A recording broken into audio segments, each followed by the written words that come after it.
הבנים בקרבה, ותאמר אם כן למה זה אנוכי, ותלך לדרוש את אדוני.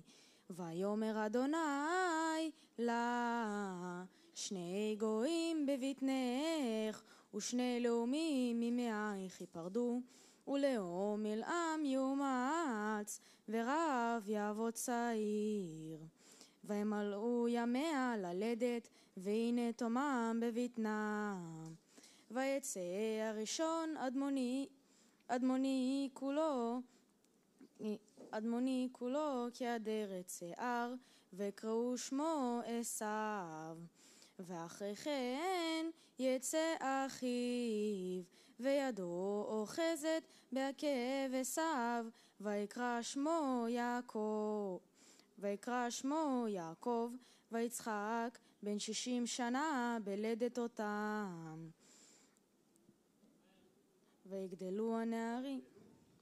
ויגדלו הנערים, ויהי עשיו איש ידע ציד, איש שדה, ויעקב איש תם, יושב אוהלים.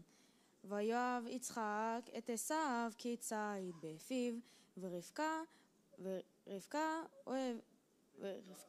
אוהבת את יעקב. ברוך אתה אדוני אלוהינו מלך העולם, אשר נתן לנו תורת אמת וחיי עולם נטע בתוכנו. ברוך אתה אדוני נותן התורה, אמן.